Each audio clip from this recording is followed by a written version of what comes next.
at you wearing a suit. I know. It's funny. I was supposed to interview a mission director in Egypt today, and it got canceled. But I was all dressed up. It's the first time I've ever dressed up for a Zoom call. It's kind of bizarre.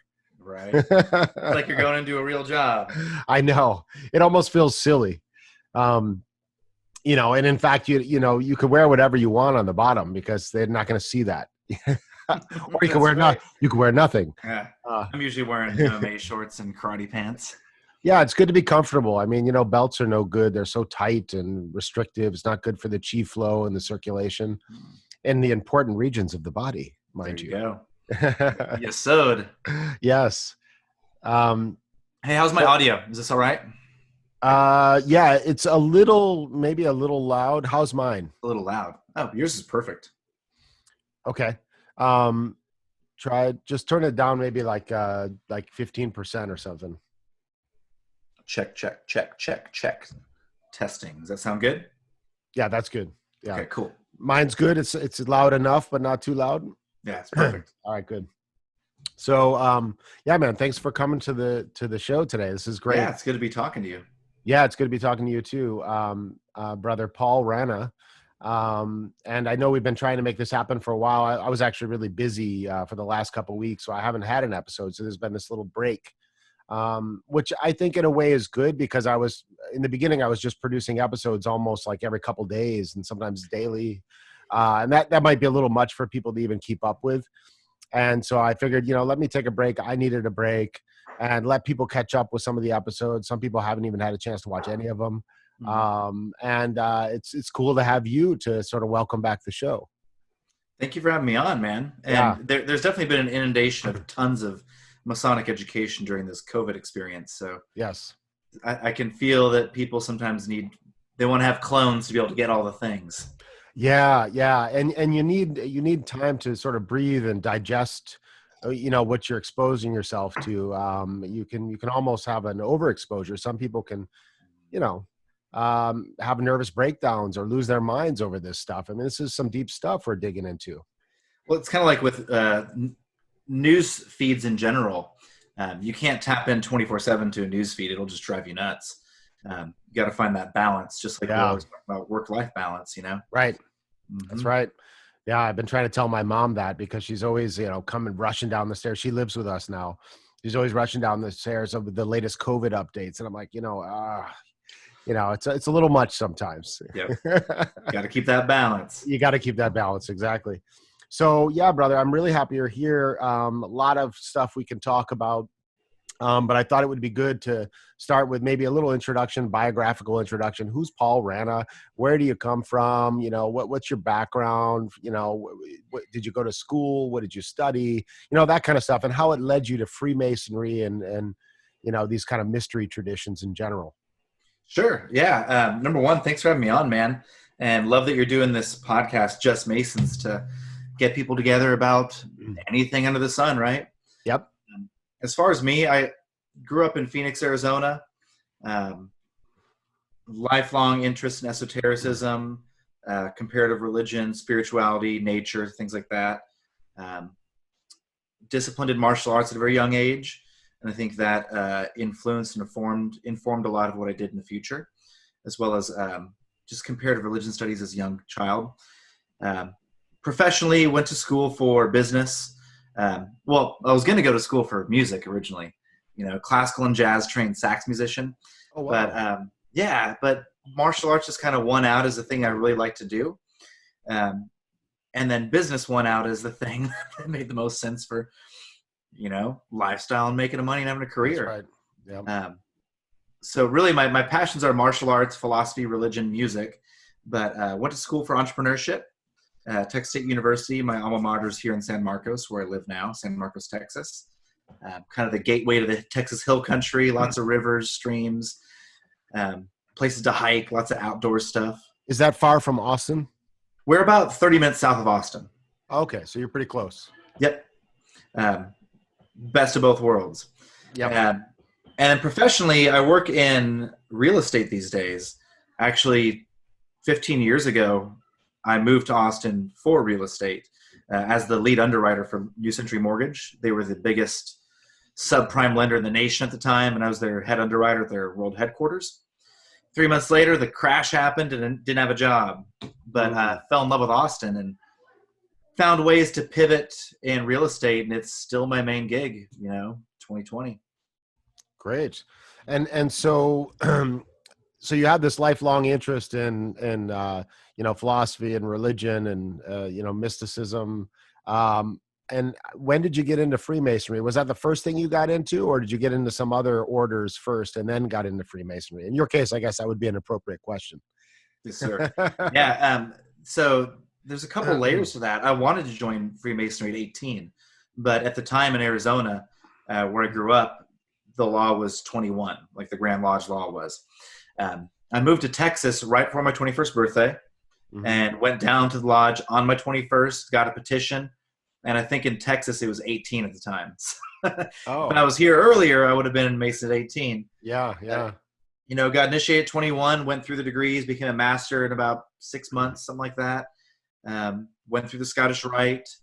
And I took a break from Masonry after that for quite some time because Masonry was a gateway for me to other things.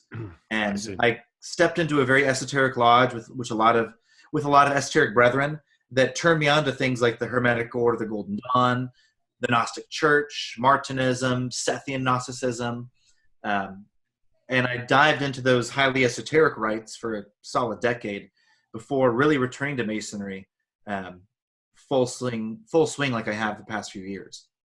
Well, okay, so I don't know if you mentioned, what was the year you got into Masonry? When was that around? That would be 2007. 2007, okay. Yes, sir. Yep. Excellent. Okay, good, man. So, okay, I know you're very big now into the Ordre Martinistes Souverains, OMS. Et oui, je parle français aussi un peu. Parce que voilà. And I lived in West Africa. I'm French background on my dad's side, Chevrier, obviously.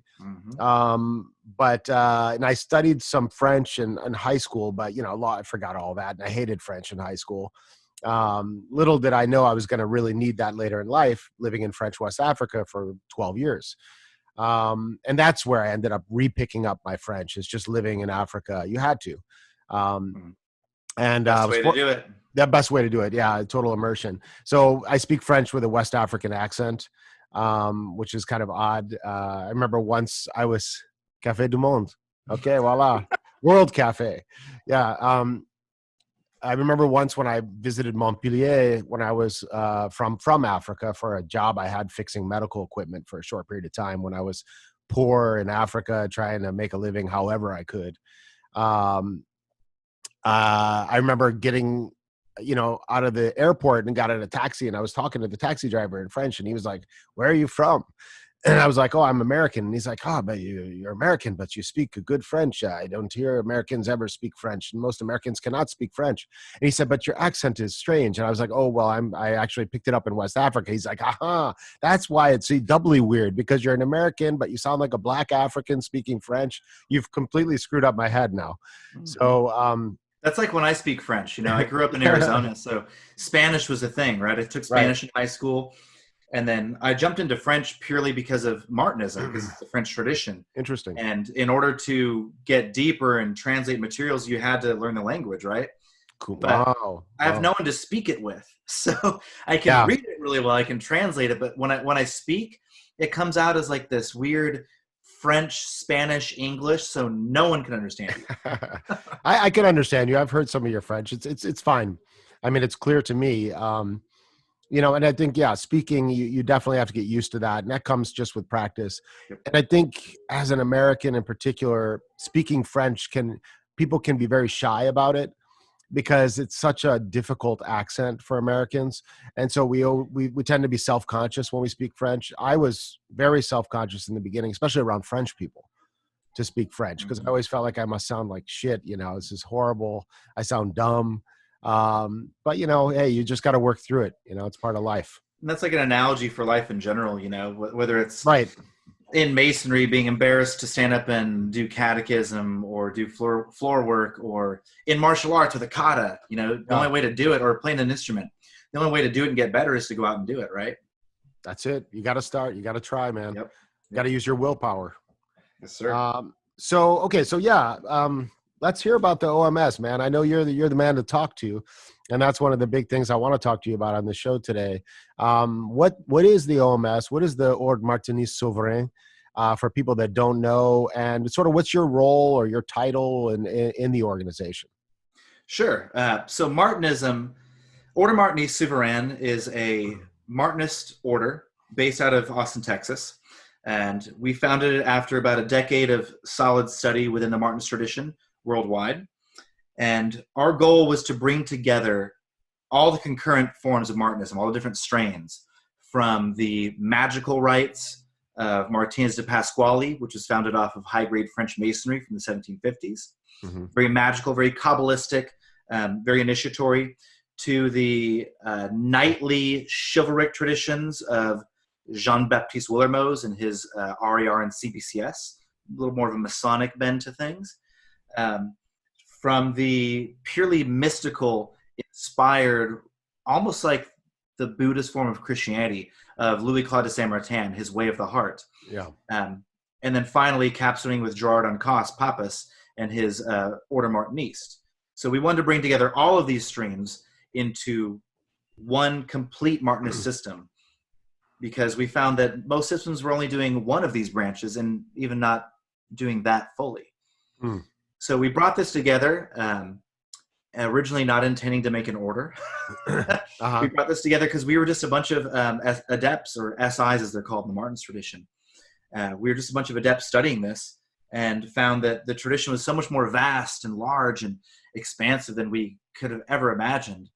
And before we knew it, Sweden wanted to join board, and then Canada wanted to join, and then individuals wanted to get initiated, and now we've got 11 temples working on a 12th. And, wow. Yeah. But Martinism itself, if we need to back up for people, it's a form of the Western mystery tradition, steeped in Judeo-Kabbalism.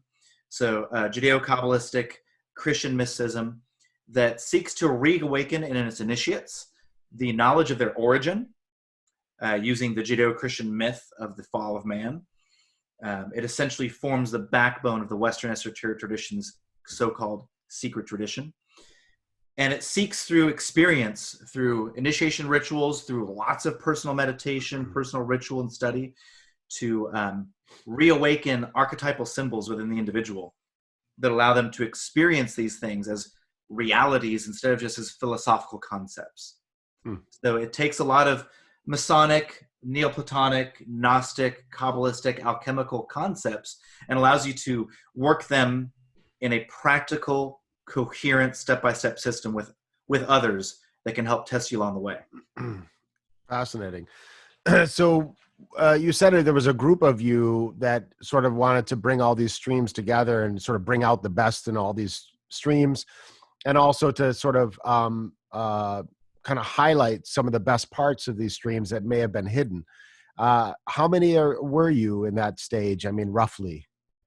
So we had ran a Martinist temple under a different organization for several years. And, we had like 20 people in Austin at that time. And when we founded the OMS, we had our core of 6 adepts. Okay. So 6 SIs who had been working the tradition for some of them 20 years, some of them 5 years. And from there, it just started to splinter and grow out. So how do you divide up the labor? I mean, what are your different roles? I mean, because a lot of what I've learned is coming from you so far, because I'm just new to this. And it's been great stuff, by the way. Kudos. You're a great presenter, and I thank you for all your hard work. It's clearly you put a lot of time into this and the study. And you're really benefiting a lot of people by putting that information out there. So you seem to be almost like a spokesperson for the OMS at this point, in a way. And I'm wondering what your role is specifically, and what others that are in the OMS, what are they doing? Are they more working in the background, or, I don't know, just kind of unpack Sure. that. Yeah. So when we founded this, you have to have some kind of leadership council, right? And we founded the GCSI, the Grand Council of Superior Inconnu. And it's essentially 3 individuals, a Grandmaster, Vice Grandmaster, Grand Chancellor. Mm-hmm. So, President, Vice President, and then Treasurer, secretary. And I've filled all those roles over various years with several other organizations as well. Right. Currently sitting as Grandmaster. And my primary role through the organization has been the guy who translates everything, who is putting everything together, rewriting the initiation rituals, writing the curriculum. And just with that depth that I took the study, it became natural that I started doing the webinars, doing the teaching. So everything in OMS happens very organically. Each temple master has a degree of autonomy. Each individual has a degree of autonomy. Everyone can lead classes. Everyone can tutor anyone they want to. Everyone works very organically, but it just naturally came about that I'm the presenting guy.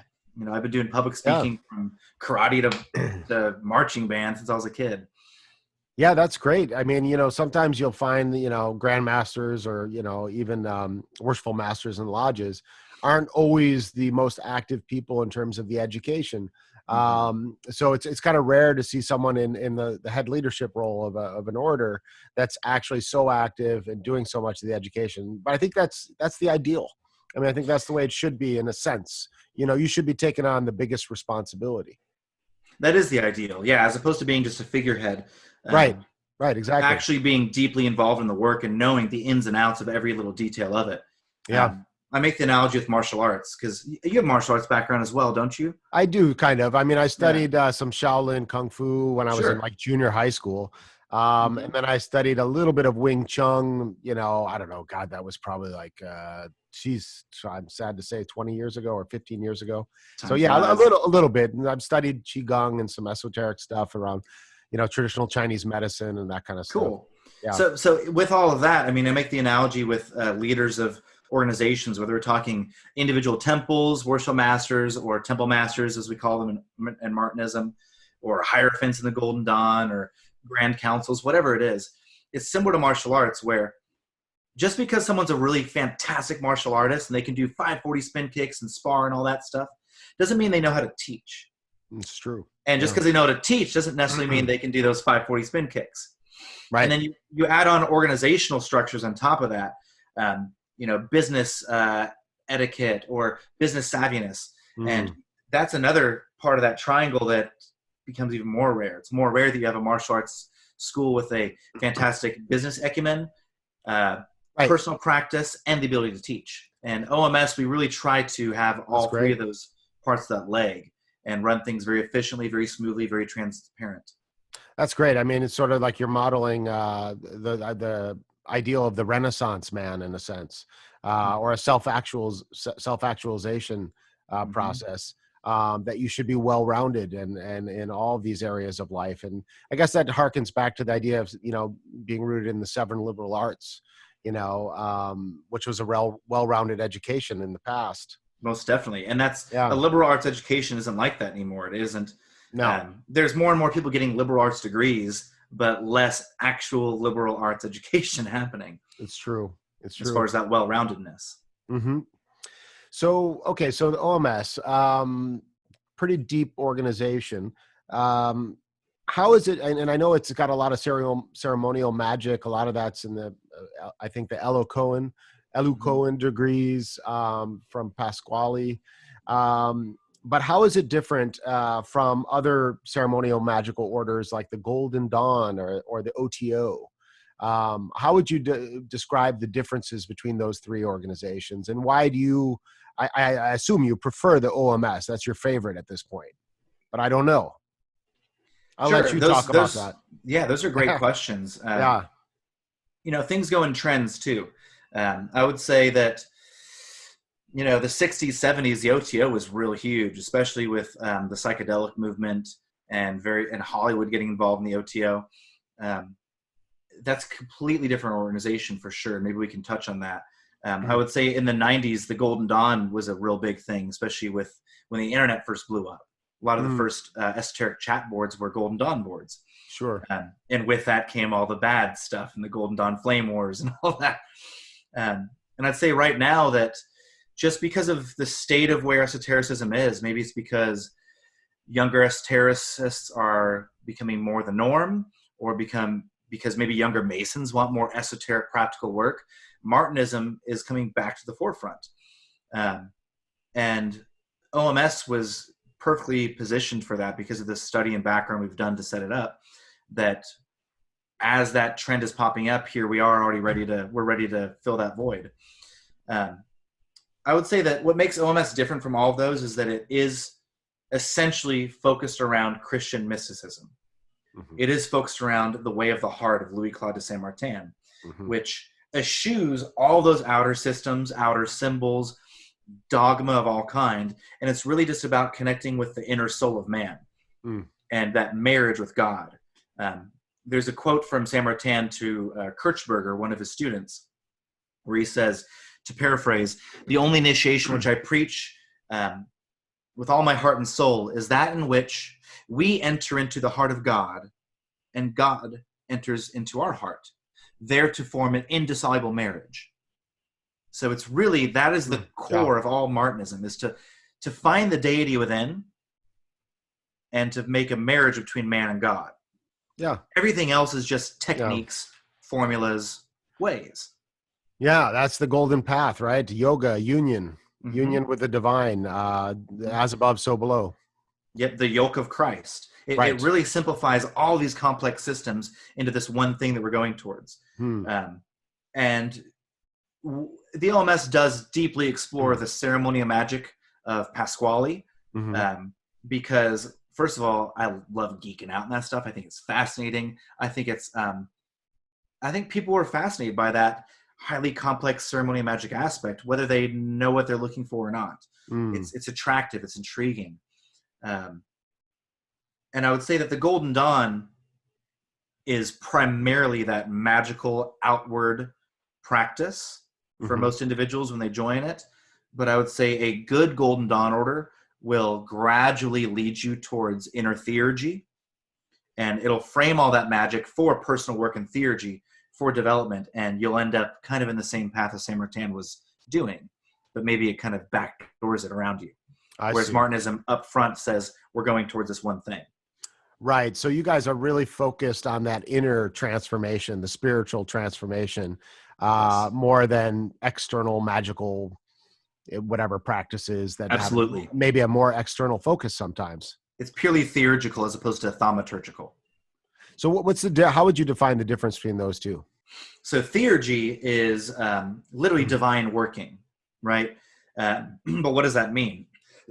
Theurgy is using magical or alchemical formulas, principles, rituals in order to enact change within the individual. And by making that change within your microcosm, you'll affect a change in the macrocosm. Whereas thaumaturgy is the opposite. Thaumaturgy is using divine forces or spiritual forces. You could even say divine or infernal, whatever, all different hierarchies in order to enact a change in the macrocosm. Oh, so you're using elements of the macrocosm to affect change in the macrocosm with thaumaturgy. Interesting. Thaumaturgy, yes. Yes, thaumaturgy. So, but the trick with that is if you make it with the micro and the macrocosm, if you make a change in the macro, the micro is going to have to react. Right, because they're interconnected no matter what. Yes. Yeah. Or you can make the change in the micro and the macro react naturally. So like I always say the example, well, let's make a PG version. I say the example of like the $50 ritual. Like if you want to see how good your magic is, your thaumaturgy, do a ritual for $50 or something specific like $56. Don't do it for $5,000. Yeah. But you do a ritual for that, and maybe something in your car breaks that costs exactly that amount. And it shows you like somewhere in your sphere where something has to be changed. You could do that thaumaturgy ritual, right? For like $5,000 and your grandma dies, you inherit $5,000. Like what you asked for happened, but it happened in a way you weren't expecting. Or you could work within yourself and be like, hey, I need $50, $5,000, and you get a new job. You go find an odd job. You sell something. You find other ways to make that happen. You want a better career. You go out and go to school and go to get an education, find a new avenue. You change your microcosm so that the macrocosm can naturally react and give you what you're looking for. That's fascinating. That's fascinating. So in the OMS, do you focus on both or do you focus on one more than the other? OMS is purely a theurgical path. Right. Everything is about the internal, not the external. And the changes that occur within the individual should bring about natural positive changes in. Yeah. That makes a lot of sense. So basically fix yourself and the world will naturally align with the internal fixes that you're going through. The world will also be triggered and align appropriately. Exactly. It's like the idea of Kabbalistic tikkun, or regeneration, reintegration, restoration.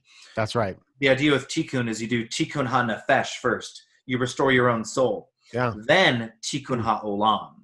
Right. And it's the same conception with the Rosicrucian ideal, or any aspect of fixing the world, even that catchphrase, be the change you want to see in the world. Right. Truly, you work on yourself first, then you go out and work on the rest of the world. I completely agree with that. You know, because you're only as good when you try to help as you are yourself. Yep. You know, so if you're a corrupt individual, you know, even your so-called charitable works, It's going to be tainted. Yeah, they're going to be tainted. So the only thaumaturgy we bring in is in the inner order, or really simple things like prayers of healing for the world. Very simple, clean things. Like first degrees, we'll start off doing some tikkun ha'olam conception things as far as very simple prayers and rituals for healing. But that's about as far as we'll go with it. Any further thaumaturgy will happen post SI in the inner order. Right. And I know you do some work, you know, with the Elocoan rituals, perhaps, and maybe some other rituals that you do related to working with the angels or daemons or demons. And I guess that would be the how do you call it? Thaumaturgical? Perhaps, depend. I would say we do use them theurgically, though, actually. You do? Okay. Yes. We'll get into that. But one thing I was thinking of is some people might think, well, why would you know, work with the angels? You know, that seems strange. Why not just pray to God? And, you know, sometimes I've thought about that and I think, well, I work with a lot of beings in my everyday life to create good in this world. I work with my friends. Those are just human beings. But I work with them to create positive change in the world. Is that wrong? Should I just be going straight to God all the time and not work with other beings? Because we are human beings after all. But I work with you. I work with others to try to create positive change. Is that bad?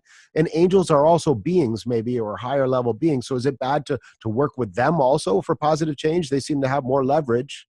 I don't know. That's a great analogy. Actually, I'm surprised I've never heard anyone say that. As an analogy with spirits, angels, demons, whatever. Yeah. Like for example, with work, you don't go to the CEO with every major thing. Right. You talk to the department, and within that department, you're going to talk to whatever level needs to be hit. Right. Yeah. I would say that working with hierarchies, spiritual hierarchies, is very similar to that. Yeah. And it's nothing new. The conception of working with either angels. Well, let's start from the top. Right. Let's say we work in the tree of life in 4 worlds. The idea of communicating with different aspects of deity, or invoking the martial aspect, or a Venusian aspect, or a mercurial aspect, depending on what you're going for. Zooming into that one aspect, that is as old as Kabbalah. That is as old as the Old Testament. It exists within classical Judaism. It exists within Christianity, Taoism, well, maybe not Taoism, Hinduism, Buddhism. It's a conception within all of esoteric traditions. You also have your archangels, the next step down. Then you have your angelic forces, the next step down. Then you've got your spirits, intelligences, et cetera, and then your infernal spirits, right? And I think we should be careful just to address demon or daemon, right? Okay, good, yeah. 2 different things. Demon, with no A, would be an infernal spirit or a fallen spirit. And those definitely have a play within the Martinist tradition, just as they do within HaKabbalah. I would say in the Martinist tradition, you will never work with demons actively until well after adepthood, just like in the Abramelin operation. The classical Abramelin operation is meant for an adept. It's the trial of an adept. And they only work with the demons after their long working of tying themselves to an intermediary, to angels, to hierarchies that help connect and strengthen their connection to deity. Then with that force, you can go and work with the demons. Now, let me interrupt you there because when you say you can work with demons or these fallen spirits or whatever they are, a lot of people are going to say, "Well, that sounds kind of evil. Why would you be working with demons?" Mhm. Maybe you need to explain what type of work you're actually talking about. I think you're talking about helping them to raise their own consciousness and become more pure, and to transform them. That is definitely one. That is the general perspective we take with it. Okay. Let's say that in the beginning of any theurgical work, you're going to tie yourself to aspects of divinity, angels, archangels, etc., positive influences. And the conception of using intermediaries is that just like we don't go to the CEO for every little thing, these are direct lines that help you empower yourself and create a tighter connection with divinity. Mhm. And they can also be things that you can obtain what's called passes from. Signs, symbols, recognition, communications, et cetera, et cetera. They can both help to strengthen your individual aura or vessel or understanding of an aspect of deity, as well as give you force to be able to better manifest in the world. Now, when you do start to work with malevolent spirits, infernal spirits, et cetera, in the beginning stages, it's purely subduing. So it's just like any discipline where doing a sitting practice of meditation where you're like, I'm not going to focus on that itch. Right. Or my foot's falling asleep, I'm going to ignore it and plow through and stay on this practice. That would be, you could say, I am subduing the demon of the nephesh, the demon of the body that's trying to pull me away from my spiritual practice. I see. You know? Or you're on that long jog and you're just like, man, my lungs are getting tired. I don't want to go any more steps. But you plow through. That's you overcoming the demon of sloth. Right? The deadly sin of that. You know, these things can be very simple, or they can be these really grandiose, specific, anthropomorphized things. And I should make very clear that in the way that I work with these forces, whether in a Golden Dawn, a Gnostic, or a Martinist perspective, we never tell an individual what to believe. We never tell an individual whether or not they are objective forces or they are just aspects of your subconscious or the universal subconscious. Right. We give you the tradition, both biblical, Zohar, grimoire, etc., from that tradition, and then it's up to the individual to work with them and see from their own experience what they are.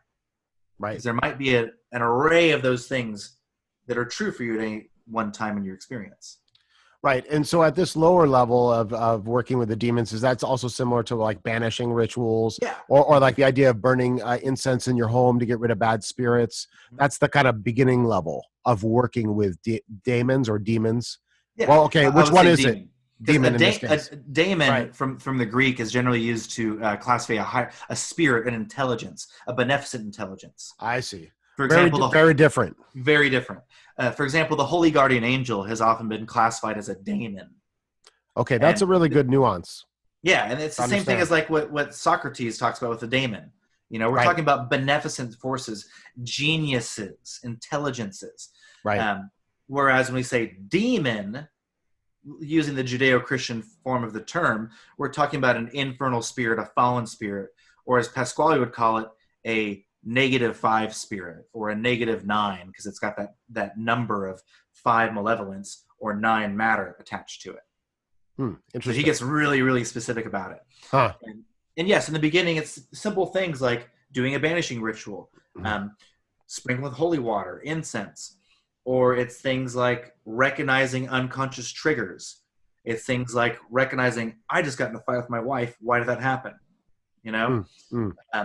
And then it'll progress deeper, especially in the second degree of the LMS, where you'll consciously acknowledge those forces, name them, and say they have no power over you.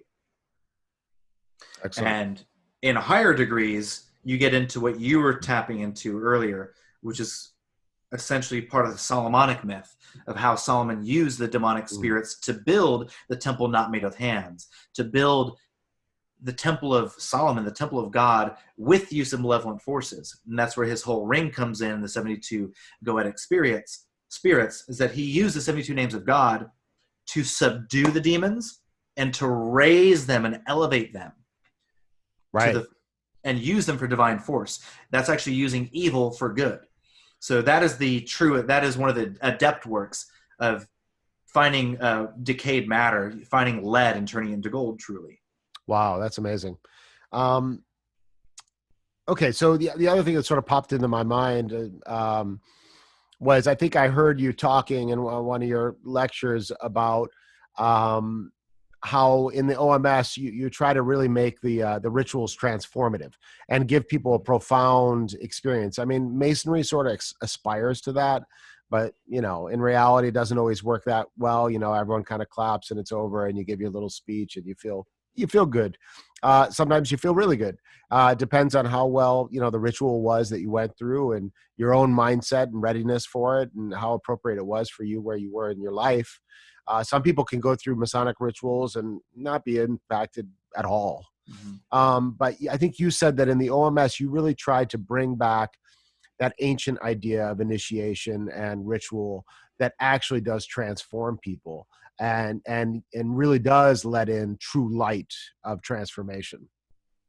Yes, and I should be very clear that just as a preamble, or I don't know the word is, that Martinism and OMS is not Masonic. Right. We are not associated with any Grand Lodge body, any independent Right. body. It is a purely independent thing, but there are definitely very many similarities. I think Masonry fulfills a fantastic function. So many kinds of functions we can go into for hours. But as far as that initiatic transformation, it starts the process. There's many ways to deepen it, but the OMS, the way we work is specifically our only reason for existence is to transform that individual and to bring them light, awareness, what we might call the royal secret, million different ways to classify what we call that. But our express purpose is in that initiation to break someone's kli open, their vessel, allow that light in, allow them to be exposed to the things they need to transform and change, and then give them the fire to light that fire within themselves.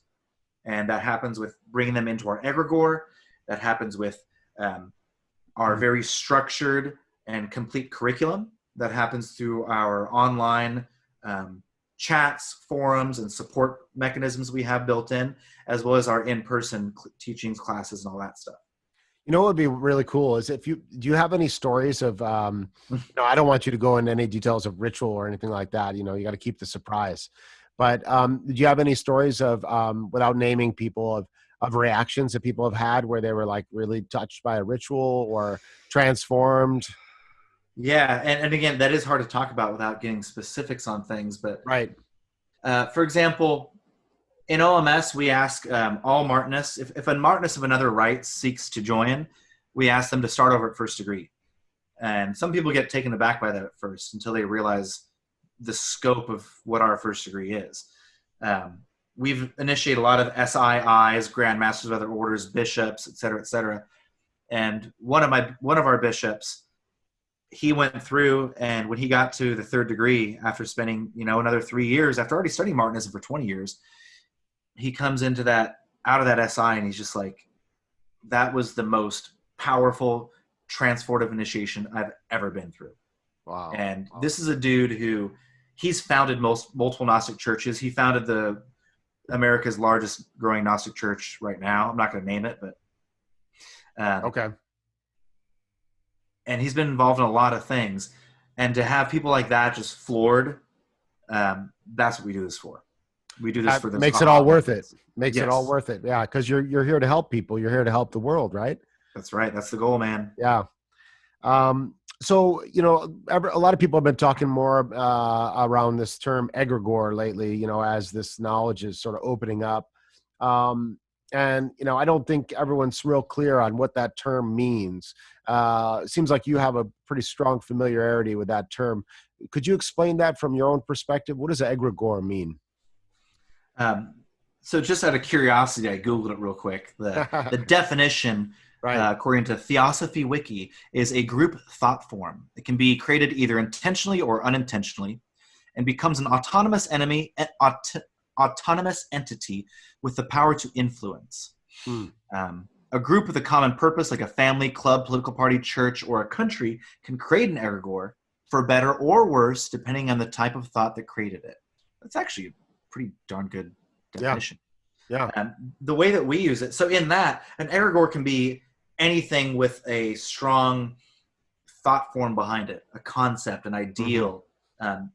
The American flag has an egregore behind it, which can be extremely positive and patriotic, inspiring. It can also have a lot of negative connotations, depending on who you are, where you are in history, right?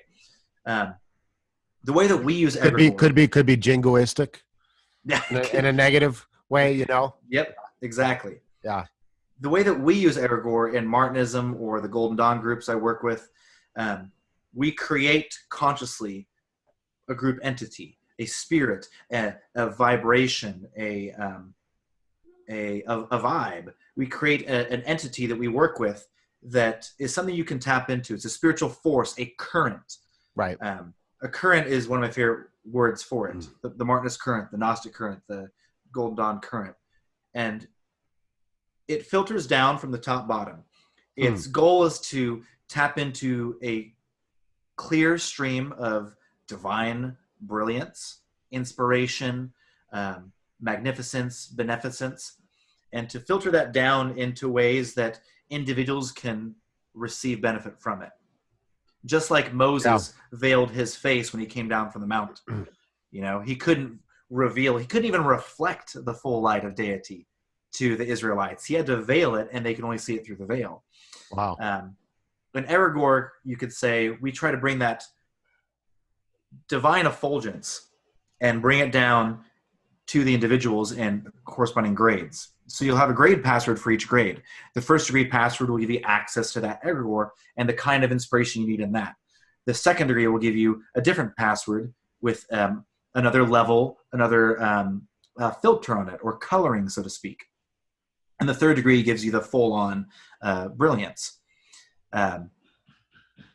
It's essentially a way for us all to tap into that divine light, and also as individuals, as brothers and sisters, to feed off each other, to give each other inspiration. Just as you're receiving inspiration from the egregore, everything you do with it, every practice, meditation, ritual, inspiration, helps make that tradition alive.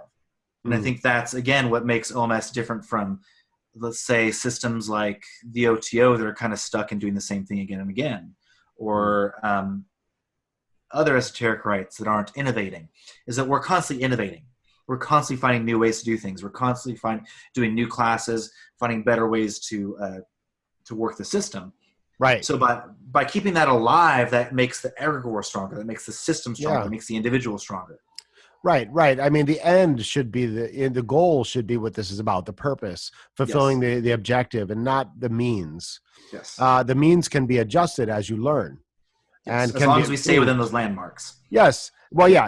And that it's, like, for example, the purpose of a Masonic ritual might be to teach a lesson about, let's say, charity, right? And the broader meaning of the term charity and caritas, and getting into the realm of sort of love or compassion. And so if you have a ritual that you've made that's supposed to really touch that person at the end, so that they're really transformed and they really appreciate that message, and they integrate it into their own being, that's the goal. And so you can set up that ritual in such a way that it's very effective at achieving that goal, or not. And if it's not that effective, maybe you should think about changing a little bit. Yep, exactly. And that's one thing that we're always doing, Yeah. Some of our first OMS initiates, they've got stacks and stacks of different iterations of the curriculum, because every 3 months they'd be like, hey, here's a new version. Right. We tweaked this, or we removed that, or we added this in. Yeah. Or always be open to change, but still retain that tradition and stay within the landmarks. Adaptive management. Yep. There you go. To bring it to the mundane world, the business world, right? That's right. Lean startup, all those things are highly applicable to running any kind of organization. Absolutely. So, okay. So let's talk about the royal secret. Let's talk about the royal secret. So, the Scottish Rite talks about the royal secret, and those that have gone, gone through the 32 degrees have been sort of given the royal secret in some sense. But you guys also talk about one of the big goals of the OMS is to impart the royal secret.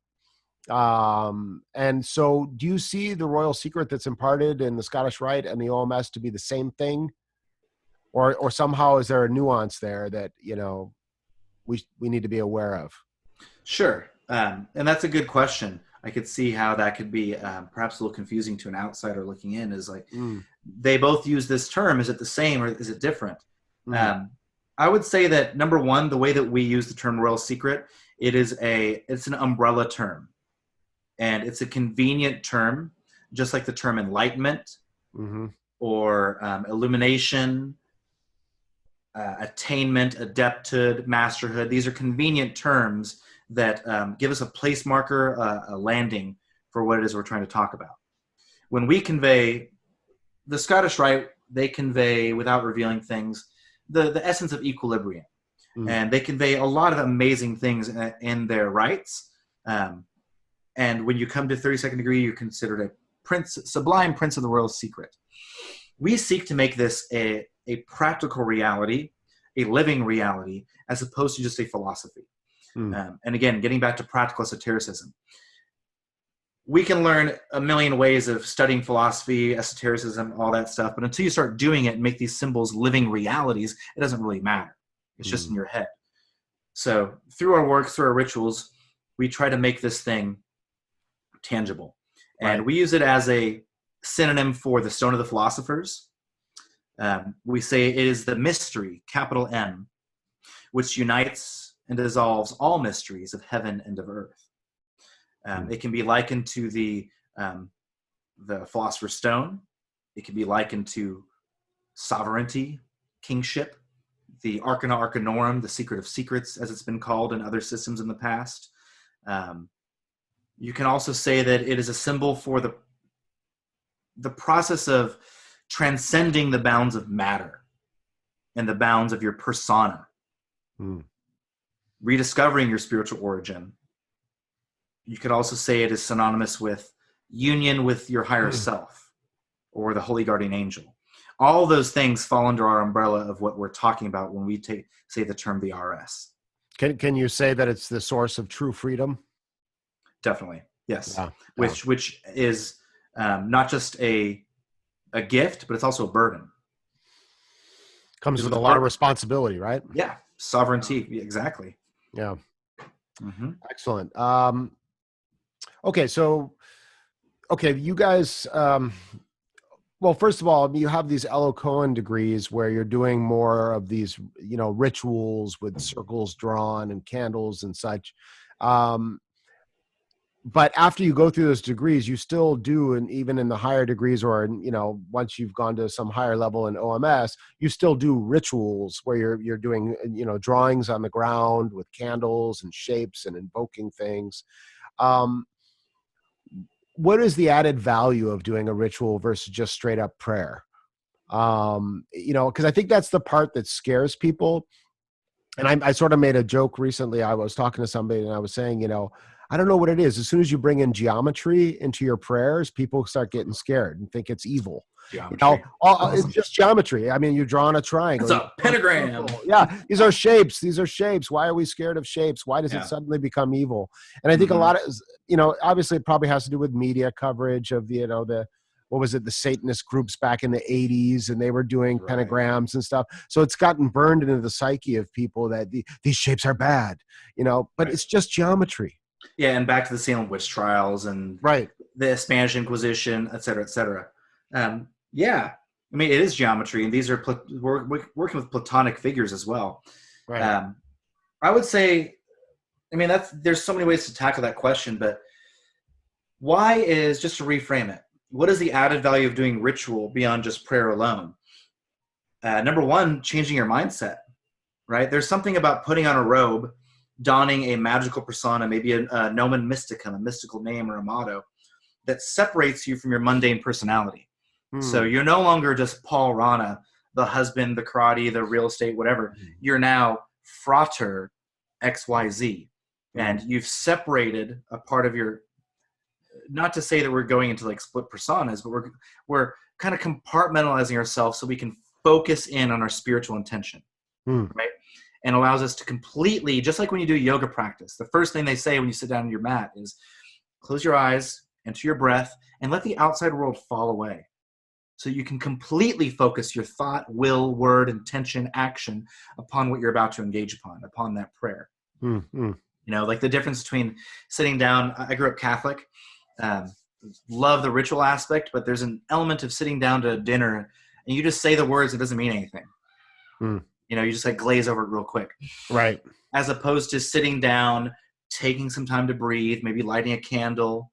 All those things become subconscious triggers that you're doing something special. Now, with ritual magic, we're going to extend that ad infinitum. Through hierarchies, through different symbols that we're going to use. Is it the triangle up? Is it the triangle down? What color is the altar? What colors are being used? What kind of incense we're using? What names we're using? Those tap you into specific forces. Just like we were talking about the difference between Mars and Venus and Mercury and Luna. These are completely different aspects of our psyche. And by using ritual, you can zone in on a specific aspect, kind of like in psychotherapy. We want to talk about one specific aspect of your past, or your childhood, or your trauma, not the entire thing at once. Right. We use these triggers all the time in our life. It's just now in ritual magic, it seems so foreign or archaic or taboo. Yeah, But we already do this. Yeah, I like how you explained it there. I mean, it made me think that, getting into this ritual and donning a new persona in a way, and I would say a more godlike persona, can be a mechanism can be a mechanism to help transcend the ego. Your normal day-to-day reality, and to show you that there is more scope here, in the sense of what you think you are. It can give you an opportunity for a transcendent experience. Exactly. Yeah, I can see that. And we do it all the time in our life in general, but by adding in, the longer you work with these formulas, these rituals, these traditions, and that's why I think it's very important with any spiritual path to completely dedicate yourself to it and to take it all the way. There's nothing worse than a jack of all trades when it comes to spirituality. An individual who's taken a first degree in 10 orders. Right. Because then they have a sprinkling of information which can often contradict each other, confuse the individual. There's no one mythology for them to follow. There's no one system influencing their subconscious. Right. The more that you dive into a system, the deeper you go into it, the more it's going to hit your subconscious triggers, the more it's going to bring out what it's intended to bring out as far as the change within the individual. That's right. No, I like to compare, going to different orders and exploring different Masonic or magical traditions as kind of like going to a buffet, like say an Indian buffet, and you're not familiar with Indian food, but you're looking for some good food. And so what I usually do in those kind of circumstances, I'll take a little bit of a lot of things on my plate. First, I'll try a little bit. So I'll go through the initiation. I'll learn a little bit about each of these things just to see what's there, because you can't know until you open the door, right? You open the door, you look around, you taste the food. And then once you've tasted the 10 different little sauces on your plate and rice and bread and whatever, then you can identify which one you think you want to explore further. And then you're going to go back for round two. When you go back to the buffet, now you're going to fill up on those 2 or 3 dishes that you actually liked and you saw benefit in. And so there's a purpose to sort of tasting and looking around in the world, right? You don't want to be like the idiot that just gets deep into the first thing he sees without any critical reflection about it. Yeah, no blind faith. Yeah, you got to look in, you got to try different things. But once you find the right thing, you need to go deep. Yes. Yeah. With whatever it is. It's like Bruce Lee says, I don't fear the man that does one kick, that does 10,000 kicks one time. I fear the man that does one kick 10,000 times. Ooh, that's a good one. That's a good one. Ooh, that's a serious kick, man. Yeah. Exactly. Yeah. So I want to talk about Pasquale a little bit. He's an interesting guy. I was watching your first video about the OMS. There he is. Is he the one on the bottom there? Yeah, that guy right there. That's him. Yep. So he's really, it sounds like he's kind of the origin of a lot of these Martinist streams in some sense. And his origins there's a bit of mystery there. You talked about how he may have come from a family of Spanish inquisitors in the Inquisition. He was likely Jewish, but converted to Christianity at some point, or his family did, but maybe had Jewish heritage. And that his family was in the Spanish Inquisition, but instead of burning the books, there's some evidence that they might have kept them, of all of these underground, who knows, Gnostic, Kabbalistic traditions, secret societies. And Pasquale might have been blessed to have access to all that information. And maybe that's where he came up with all of these amazing ideas that have formed the foundation of your order, for example. Yeah, you essentially summarized there the core of the conceptions we have about him. Like you said, there's very little that's truly known about him. We don't know his exact date of birth. We think it was 1727 in Chernobyl, but even that is conjecture at best. We do have one document of a Catholic marriage. So we have a signature from him there and a marriage registered with the state. We do know that he died in 1774 in Port-au-Prince, Haiti. And then we do have, we don't have any other real writings from him. We have a lot of signatures and documents like certificates. But the most of his writings were actually orally dictated and then written down by his students. So like Saint Martin was writing down reintegration of beings dictated. And we know of certain Masonic, we know his Masonic history, but his origins are definitely very hazy. You summarize it essentially there. I think anything beyond that is conjecture. So have you guys done genealogy research using any of these platforms like Ancestry.com to find out about him? I've never tried Ancestry, but through French libraries and through all the French writings, we've researched everything we could find in there. Okay. Little things that you didn't mention, other mythologies. I'm very careful to distinguish between history and esoteric history or mythology or tradition. I think there's a lot of value in those traditions, those legends, but we should be careful not to completely take them at face value. Some of the other legends are that perhaps he received this secret knowledge from the Rose Croix d'Orient, and that the Rose Croix d'Orient did in fact exist in his time, and that it might have been tied to Des Philosophes Inconnus, the unknown philosophers of 1643, which we know that Michael Meyer was involved in. We know that Sendivogius, the alchemist, was involved in, and they themselves are supposedly, again, legendarily, linked back to the Frere d'Orient of Constantinople in 1093. Who knows, man? These are like, now we're getting into like 10th century stuff, right? Right. Again, these are all his histories, legends. He was definitely connected to something. I mean, you don't show up in 1750s France with this highly Sethian, Gnostic, Judeo-Kabbalistic, magical initiatory mythos that's not just a mythos, but has all the Masonic elements, has all the spirituality workings in it, has elements of Sethian Gnosticism that we didn't see published until the 50s, the 60s, after the Nag Hammadi library was discovered. That stuff doesn't come out of nowhere, right? It doesn't exist in a vacuum. But it really is conjecture, and whether it was from a previous order, or it was his family as inquisitors, or if this dude actually just had some divine inspiration. So where do you get the black photo of him, the shadow photo? Is that an actual picture of him somehow? Or is that someone's imagination? And why are they all black like that? That's also been highly debated too. There was an article so the silhouette you're seeing here is a silhouette that's been around for quite some time. There's another portrait of Pasquale that's not a silhouette, but it's this Spanish French looking man, very, very Spanish looking with the beard and all that. That one, there's an article trying to report that it was a fake and it's a later invention. We don't know. What we do know is that this picture right here, whether it is a 1800s or a 1900s invention, it has become the traditional image of Pasquale. Okay. We do know that this one is a true silhouette of Willermoes from the Convention of Wilhelmsbad. We know, same thing with Saint Martin. There's a lot of different versions of drawings of him. Some show him thin and kind of sickly, Right. Some show him kind of voluptuous. Mm-hmm. This has become like the main silhouette of him as well. Whatever it is, it's become the tradition, and Okay. we black them out as silhouettes because we meditate with them as past masters. And Okay.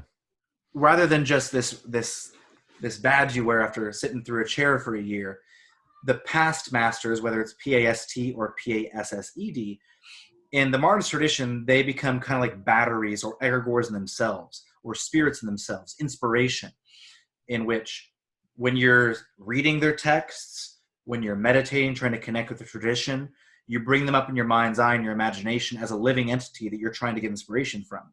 Mm. And you'll get a lot more teachings of that in the first degree of Martinism, in which we teach you how to do that and why we're doing that. Okay. For example, Meditations in Tarot, the book by the anonymous book. I don't know if you've ever picked that up. No. It's a tarot book that we've seen on the desk of Pope John Paul II. It was, I won't reveal the author. You can look it up if you want to. Mm-hmm. But he was a Martinist. And he begins every letter, every one of those 22 lessons with, "Dear unknown friend." Mm. He says straight up in the introduction that I made this anonymous because through my writings, you'll come to know me more intimately than you would ever know me by my persona. Mm. So Wow. they're blacked out because it's not about their personality. It's Right. not about the individual. It's about what they represent. Yeah. It's about their, Right. I like that. their magical persona. It's not Paul Right. Rana. It's fraud or this that you're trying to connect. Yes. Yeah. No, that makes sense. And that moves away from the whole idea of idol worship also. Yeah, and egoism and worshiping all that weird images stuff or that occurs. an actual person. Yes, Yeah. exactly. It's the ideal. It's the office. Sure. And so I wondered, recently if anybody like, Eliphas Levi or Pike had ever written anything about Pasquale or mentioned Pasquale. Were they aware of Pasquale? And do you know anything about that? We know for sure that Levi was aware of the Martinists and Saint Martin and all those individuals. We know that, 1857, 1870, when Pike was writing, he was for sure aware of it. He doesn't really mention Martinism. It also wasn't much of a thing at his time. It had really gone dormant, especially in America. Levi's writings are really the beginning of the French occult revival, right? Okay. So he starts to bring up Martinism, Saint Martin, Willermoz, et cetera, and then Pappas really blows the door open on it. Okay. So Levi never brought it all the way back to Pasquale. He never talked about him? He talked more about Saint Martin. Yeah, I don't know of any direct references to Pasquale in Levi's works. Levi was working more from classical grimoires, less from the Koan as a system. Right. And so Pasquale, his family was likely from Spain, and he was living in France, likely. But he did live in France. Yes. And so why was he in Haiti? He was active all over France. I know he died in Haiti. Why did he travel to Haiti? Apparently he had a family inheritance there. Haiti was a colony essentially, right? That's right. So he went there to the colonies, to the New World, to supposedly receive a family inheritance. And he left in 1772, I believe. And by 1774, he was deceased on the island. He never returned. Buried in an unmarked grave, supposedly.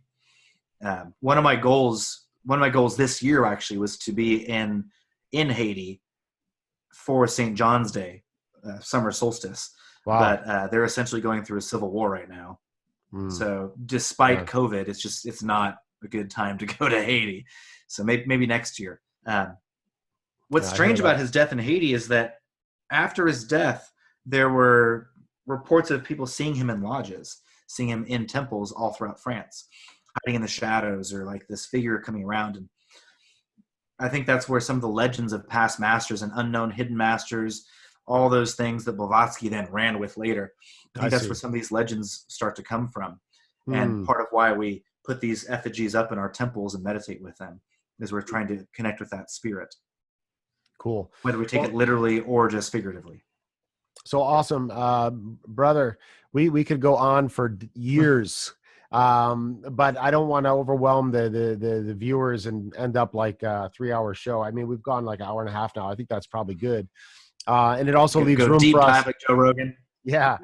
Deep dive like Joe Rogan. Then he ends up splitting his shows up anyway, and he puts out sound bites of his shows. But I don't think I have that kind of audience to go Joe Rogan style. So I'll try to keep it a little bit for the short attention span. I try to do about an hour, but I knew with you I wanted to go longer. And I definitely want to do some follow up and have you on again and go deeper into some other aspects, maybe even Rosicrucianism and Gnosticism and how it connects with the OMS. Would love to. Yeah, and get into. I'm really interested in the historical origins of all this stuff. You know, as far back as we can go. You know, try to get to the pure root as much as we can, which is very difficult to do. Yeah, but we could work together. Definitely. Yeah, thank you for having me on, and I would love to be back anytime. Yes, brother. All right, thank you, brother Paul Rana. It's been a pleasure. Thank you, bro. You have a great day, and thanks for having me on, brother. All right. Yay. Thank you. Cheers. Okay, peace.